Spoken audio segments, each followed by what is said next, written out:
Well, the time has arrived. I can no longer put this off. I can no longer avoid my gaze and pretend it's not sitting there, staring me right in the face. It's time for me to dive into the horror that is Path of Exile 2. Now, I made a video a while back talking about how Path of Exile 2 is definitely not a style of game that appeals to me. But for some reason, I keep coming back and trying it again. It's like I'm a glutton for punishment. But this time, it's different. Allow me to reiterate my state of mind going into the game. I am not a fan of ARPGs like this. In fact, I try to avoid them when possible. But the video Grinding Gear Games posted about how the Atlas system works had me hooked. I saw that and I immediately couldn't believe all of the content that was coming to an early access title, enough to not only rival but completely surpass offerings from any other competitors. So, being impressed by the dedication that GGG has shown, I have decided that I want to try this game out for myself. Not only that, but they managed to convince me, an ARPG non-enjoyer, to get the $100 Founder Pack. I figured if I want to actually support the devs for the stellar work they've done, it's best to put my money where my mouth is. Now that you know my mentality regarding ARPGs, let's get into how my experience with the game has been so far. Starting off, I decided this time I'd go for a ranged class in the form of the Mercenary, as my previous monk experience wasn't enjoyable at all. That was the best choice I could have made because it just felt so much better in the earlier levels than what I experienced during my time as a monk. Being able to control the number of enemies coming at you from afar is something I definitely needed. After selecting my character, I escaped the execution and wash ashore somewhere. We eliminate a few enemies here and there and the boss on our way towards a refugee camp. It's here that we make our forward base, interact with the NPCs that will give us quests, as well as allow us to buy and sell various items and gear. From here onward, Act 1 starts off and the main quest has us clearing a path all the way back to Ogum Village, where you were nearly executed, all in an attempt to put an end to the madness of Count Geonor, who for reasons unknown has become a tyrant, putting his subjects to death for the smallest slight. On the way, we'll be exploring every single corner of these areas to find loot, complete side quests, and also deal with any bonus objectives we may find. I had a pretty fun time during Act 1, and I connected pretty easily with the characters in the camp. The atmosphere was great, presenting a compelling scene of how badly humanity can be corrupted by things we do not understand, and how a once well-respected man can fall from grace and become a terror for those around him. Reaching the manor and delving further into its bowels, we find Count Geonor sitting on a throne with his wife in the mines yelling at his tortured subjects and feeding some of them to the writhing mass of tentacles known as the Beast. We challenge him and in the middle of the fight, he asks his wife Oriana for aid. But she betrays him and runs away with the Beast, prompting Geonor to transform into a hideous wolf monster. But even this is not enough to kill us, and we manage to defeat Geonor, releasing him from his madness, if only for a few moments before death truly takes him. Freeing Ogum, we earn the gratitude of everyone in the camp and leave them to rebuild as we go on to pursue Oriana and the Beast into Act 2. Act 2 is where the story kind of lost me. While the environmental design is still great, I am not a fan of desert areas. There's just something about them that drains my willpower and by extension my enjoyment of Act 2. The Marraketh, the faction that has a giant mobile-based caravan, also didn't do anything to make things any better. They just didn't really interest me that much. I know they're supposed to be a hardened people made up of warriors, but they were all so serious and bland that I just started mixing them up, and I ended up not even knowing who is who by the end of the story. Except for the storyteller. She was great. She brought a bit of color to the gray-feeling caravan. Also during Act 2, I started to feel that the areas had gotten too big and that traveling through them became a slog. I bet the majority of my playthrough is me backtracking to certain places to make sure I'm dealing with the side quests first and not progressing the main campaign by accident. Going into Act 3, however, it got a little better since we were in a lush green forest most of the time, but the maps were still insanely big and that feeling of having to slog through it all was as prevalent as ever. At this point, I was checked out of the story, as none of the characters piqued my interest, and the fact that we're just chasing the Beast across the land only to have it narrowly escape our grasp again and again was already getting stale. My interest was brought back up when we reactivated the gateway, allowing us to travel into the past and explore the culture of the Val, an ancient but technologically advanced civilization that was already extinct in our present. Of course, things couldn't be easy, and the Val basically attacked us on sight, prompting us to retaliate and immediately go on a genocidal rampage throughout their Mayan-inspired city. Eventually, we end up defeating a boss called Doriani, who, from what I can gather, is the most brilliant mind in Val society. We convince him that we have a common enemy in the beast and have him join us in the present, where he will work with us to put an end to the monstrosity. This marks the end of the story content currently available in early access, and by this point, I was rather drained and really didn't want to go through all of this again on a higher difficulty just to reach the end game. But then something interesting happened. A friend of mine, who is a huge Path of Exile fan, spent some time with me talking about the game, and he opened my eyes to what I was doing wrong in my playthrough. He unironically hit me with the "damn, you live like this?" and started going on about how I am wasting my time and making things more difficult for myself. His exact words were, "Why are you doing this to yourself?"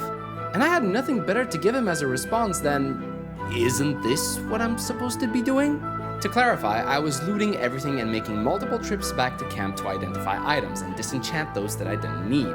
I was always fully exploring the maps and looking for the bonus objectives simply because I thought that was what the game was expecting of you. From then on, he started showing me the ropes. He told me not to bother picking up items that don't apply to my class and build. He told me not to bother 100%ing the map because you only need to pay attention to the permanent upgrades you can get. He told me that the maps themselves aren't completely random. They just change orientation, so if you can recognize the pattern of a map, you can figure out where everything is placed. All of these are aspects that I didn't know about the game, and once I applied these in Cruelty Act 1, I started seeing much faster progress. When clearing an entire map in Act 3 was generally an affair that lasted for about an hour, after my friend helped me out, I managed to clear the entirety of Cruelty Act 1 in about 3 hours. With this newfound way of playing, I started enjoying myself even more. I started feeling the joy of blasting through content fast. It felt liberating. I didn't have to pay attention to the story anymore because I already knew what was going to happen, and I could just focus on beelining towards the main objective as fast as possible. I still have Act 2 and 3 on Cruelty difficulty left until I reach the endgame, but I definitely have a better outlook on clearing those now than I did before.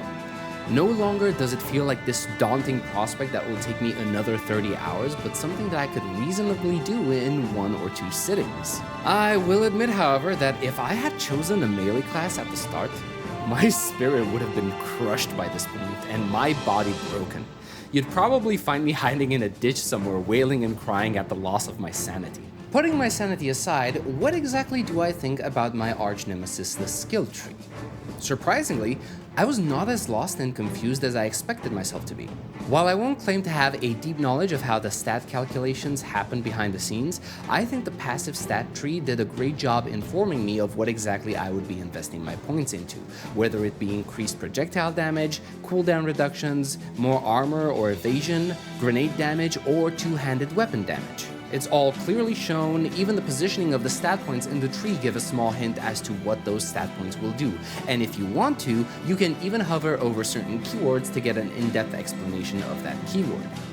There's even a search function allowing you to search for specific skill nodes, which I consider to be a very handy tool. I played a little bit with the skill tree, but sometime during Act 2, I started feeling like I wasn't really doing enough damage. So I admit I looked up a guide, and dear lord, never in a million years would I have figured out how to make all of these passive skills and active abilities work with one another so well. Sure, I may have been able to scrounge up something serviceable, but definitely nothing as efficient as the guides currently available. Right now, I'm running a grenade-focused witch hunter, lobbing oil, gas, and explosive grenades for devastating effects, and so far it has served me well. I'm a bit of a glass cannon though, as the idea of investing my precious stat points into passives that only increase my armor and evasion irks me. Though, eventually, I had to bite the bullet as I reached a point where almost everything just one-shot me, so yeah, kudos to the game for forcing me to invest in my defensive passives. Moving on to the bosses, these things were a pleasant surprise since I wasn't expecting much from them. Ready as ever to make me eat my words, Grinding Gear Games just put an impressive amount of thought into their boss design and variety. Every boss felt unique to me, each with its own mechanics and attack patterns that you have to pay attention to. Bosses actually feel like a challenge. I found myself having to carefully learn their attack patterns so I could respond in time and not get flattened by some sort of explosion or giant slam attack or an onslaught of fast range attacks. In fact, I caught myself thinking many times that this feels more like a Souls-like encounter than anything else due to the amount of dodging I was forced to do. At one point, I even caught myself thinking that certain boss encounters remind me of a few raids from Final Fantasy XIV. The best part, however, is that I've not yet seen all of the bosses available in the game, as some of them are only accessible through the Atlas endgame, and I have not yet reached that part. Though I am really looking forward to it since the boss encounters I've experienced so far have been pretty fun. Except Viper Napuatsi. That encounter felt like such BS, she can eat my... Of course, being in early access, Path of Exile 2 is not free of its fair share of issues, body blocking being one of them. It's a pretty big issue in the community at the moment. My take on it is that it's annoying and a challenge both, but leans a bit too much towards the annoying and unfair side. I'm playing a ranged class and I've had a few issues where I got surrounded. I can only imagine how a melee class must feel. Another issue is that the game feels like it's not dropping enough loot, and I agree to an extent. Part of me is glad that I'm not overloaded with item drops galore. I really don't want to have to sift through stats too often, though I will say the lack of rare items dropping on bosses is disappointing, and so is not having enough orb drops to help with crafting. There's also the general feel of class and difficulty balance being all over the place, with some classes feeling undertuned compared to the difficulty that they're supposed to be performing at. Then there's the maps being too large and many other complaints regarding endgame like losing your keystones after just one death. Personally, the thing that annoyed me the most was how you'd lose all of your loot drops after dying while in the main campaign. I don't see why this exists. There is no situation where this mechanic aids the game in creating a good or challenging experience for players. I've had 2 or 3 boss battles where I was killed immediately after my victory due to a delayed explosion or poison, causing me to lose all of the loot from that boss. What exactly is the point of this? If the devs intended for boss kills like these to not count, then why not reset the boss back to full health so that we can try again? Instead, the boss doesn't respawn at all and the loot is gone. This is by far the most frustrating thing I have experienced in this game. And yes, of course this happened with Viper Napuatsi, because after defeating her in a one-on-one duel, I was expecting her guard to respect the outcome of the duel and make way, not Zerg rush me into oblivion after the fact. Honorless dogs that they are. Complaints aside though, I am well aware that Grinding Gear Games have put out a statement addressing most if not all of these issues and intend to fix them as fast as possible, like adding more checkpoints in areas as well as allowing for fast traveling between them. They're so fast to respond to feedback, I'm not even mad anymore. It's all water under the bridge. Now, if I were to take everything into account and come up with a final take on Path of Exile 2 as it is, then that take would be...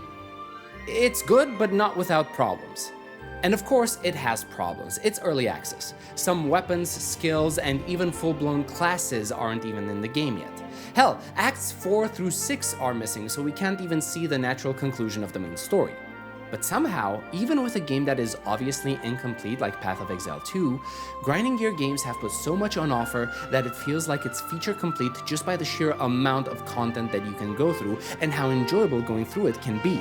There are legitimately fully released titles that have launched with much less content and more issues than this, and when you stop to actually process this, you can't help but think, hold up, wait a minute, something ain't right.